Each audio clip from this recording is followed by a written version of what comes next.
YouTube లో చూసినా ఎక్కడ చూసినా కూడా రోబోటిక్ సర్జరీ అనేది బాగా ట్రెండింగ్ లో ఉంది. అసలు ఈ సాధారణంగా మనం చేసే సర్జరీస్ కి కానీ రోబోటిక్ సర్జరీ కానీ డిఫరెన్స్ ఏంటంటారు?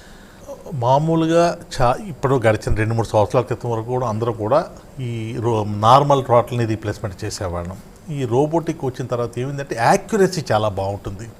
మనకి హ్యూమన్ ఎర్రర్ ఒక్కొక్కసారి ఒక 1 మిల్లీమీటర్ 2 మిల్లీమీటర్స్ తేడా వచ్చినప్పుడు కూడా అవుట్కమ్ కొంత తేడా ఉంటుంది. వేరే రోబోటిక్ అయితే ఏమవుతుందంటే ప్రిసైజ్గా 1 మిల్లీమీటర్ తేడా కూడా లేకుండా చేస్తూ ఉంటుంది. ఇంకోటి ఏంటంటే మనం మామూలుగా పురాతన పద్ధతుల్లో చేసే టోటల్ నీ రీప్లేస్మెంట్కి సాఫ్ట్ టిష్యూ కట్ ఎక్కువ ఉంటుందన్నమాట. అంటే మన రిలీజ్ ఎక్కువ సాఫ్ట్ టిష్యూ రిలీజ్ దాన్ని బ్యాలెన్సింగ్ అంటుంటాం. కానీ వేరే ఈ రోబోటిక్లో ఏంటంటే అది బోన్ని ఎక్కువ కరెక్ట్ చేస్తుంది అనమాట. దానివల్ల ఏంటంటే కోత తక్కువ ఉంటుంది. దానివల్ల పేషెంట్కి నొప్పి తక్కువ ఉంటుంది, బ్లీడింగ్ తక్కువ ఉంటుంది, తర్వాత రికవరీ బాగుంటుంది, మూమెంట్ బాగుంటుంది. ఇంకా అడ్వాన్స్ ఉన్నాయి, కానీ ఇది బేసిక్గా ఈ 4 అనమాట. కొంత నొప్పి తక్కువ, నొప్పి లేక చాలామంది ఏంటంటే రోబోటిక్ అనగానే ఇంక నొప్పి ఉండదు అని చెప్పేసి ఒక అపోహ ఉంది. నొప్పి లేని ఆపరేషన్ అంటూ ఏమి ఉండదు. బట్ డెఫినెట్గా ఒక 30-40% నొప్పి తక్కువ ఉంటుంది అనమాట. ఇంకోటి ఏంటంటే బ్లడ్ లాస్ తక్కువ ఉంటుంది. ఇంకేత సాఫ్ట్ టిష్యూ రిలీజ్ చేయం కాబట్టి బ్లడ్ లాస్ కొంచెం తక్కువ ఉంటుంది.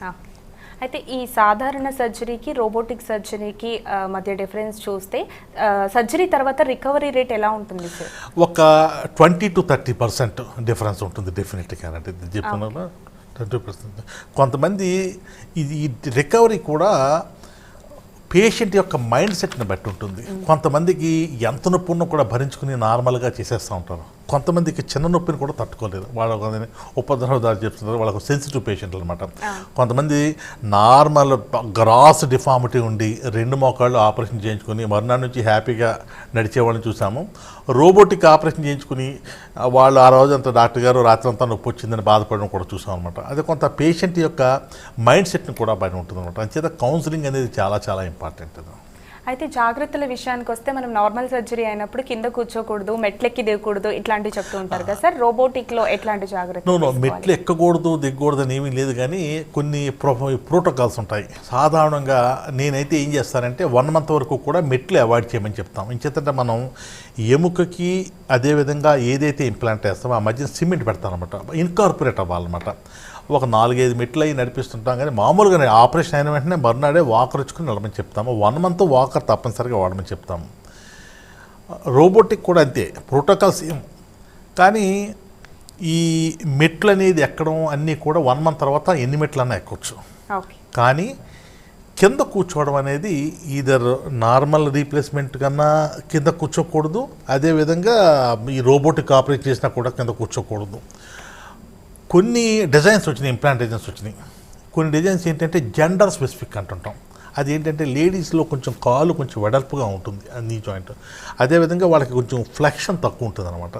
వాళ్ళలో ఫ్లెక్షన్ ఎక్కువ రావడానికి సాధారణంగా చూడండి ఇంట్లో మగవాళ్ళు చైర్లో కూర్చుంటారు ఎక్కువ మనం చూస్తుంటే. అదే స్త్రీలు ఉందనుకోండి ఆ పొయ్యి దగ్గర మొక్కలు పెట్టేసి కూర్చుంటూ ఉంటారు. అది కొంచెం హైట్ తక్కువ ఉంటుంది అనమాట. వాళ్ళకి డిమాండ్ ఎక్కువ ఉంటుంది, ఇది కింద కూర్చోవలసిన అవసరం ఎక్కువ ఉంటుంది. సో వీళ్ళ కోసం ప్రత్యేకంగా ఈ జెండర్ స్పెసిఫిక్ నీ ఇంప్లాంట్స్ కనిపెట్టారు. సో దానివల్ల మామూలుగా మొక్కలు పెట్టిన మీద కూడా కూర్చోవచ్చు, కానీ అంతేగాని కింద కూర్చోవడం అన్నది శ్రేయస్కరం కాదు. మరి కొంతమంది పేషెంట్లు మేము చేసిన వాళ్ళు కూడా భాష్యం పట్టేసుకుని హ్యాపీగా పూజలు చేసుకుంటూ ఉంటారు. అది మా గొప్పదనం కంటే పేషెంట్ అదృష్టం అని చెప్పుకోవాలి తప్ప. కానీ ఎప్పుడు కూడా మోకాళ్ళ ఆపరేషన్ అనేది బ్యాంక్ బ్యాలెన్స్ లాంటిది. ఒక 20-25 సంవత్సరాల వరకు గ్యారంటీగా వస్తుంది. సాధారణంగా మెజారిటీ అంత కేసుల్లో నీ రీప్లేస్మెంట్లో కూడా ఫెయిల్యూర్స్ ఉంటాయి. చాలామంది ఏంటంటే ఒక 3.5 లక్షలు ఖర్చు పెడతాము, 3 లక్షలు ఖర్చు పెడతాము, ఇంక ఇది అల్టిమేటు, ఇంక దీనికి ఫెయిల్యూర్స్ ఉన్నామని చెప్పి చాలామంది అపోహల్లో ఉంటుంటారు. ప్రతి ఆపరేషన్కి ఉన్నట్టు నీ రీప్లేస్మెంట్లో కూడా కొన్ని కాంప్లికేషన్స్ ఉంటాయి. అది ఇన్ఫెక్షన్ దగ్గర నుంచి ఇంప్లాంట్ లూజ్ అవ్వడం, లేదా సాఫ్ట్ టిష్యూ బ్యాలెన్స్ సరిగ్గా లేకపోతే దాన్ని ఏమంటారు కొంచెం బెండ్ రావడము, లేదా ఆపరేషన్ చేసేటప్పుడు చిన్న చిన్న ఫ్రాక్చర్స్ ప్రతి ఆపరేషన్కి ఉన్నట్టు నీ రీప్లేస్మెంట్ కూడా ఉంటాయన్నమాట. అటువంటి పేషెంట్లో కొంచెం ఇంకా జాగ్రత్తగా ఉండాలి. వాళ్ళకి మిగతా వాళ్ళకి చెప్పినట్టు 20 సంవత్సరాలు 25 సంవత్సరాలు రాకపోవచ్చు, వాళ్ళకి ఒకసారి 15 సంవత్సరాలే రావచ్చు. అంటే దాన్ని ఏమంటారంటే ఇన్ఫెక్షన్ లేకపోవచ్చు, కానీ ఏసెప్టిక్ లూజనింగ్ అంటాం అనమాట. వేసిన సిమెంట్కి ఈ ఇంప్లాంట్కి మధ్యన బాగా ఇన్కార్పొరేట్ అవ్వక లూజ్ అవుతుంది అనమాట. ఆ లూజ్ అయినప్పుడు పేషెంట్కి నొప్పి వస్తూ ఉంటుంది. ఇంకా చాలా కాంప్లికేషన్ అదేంటే ఈ చెప్పినా కూడా ఇది ప్రేక్షకులకు అర్థం అవుతుంది. అంచేత ఇంకా ఆ డీటెయిల్స్లోకి వెళ్ళేసుకొని these are the basic complications అనమాట.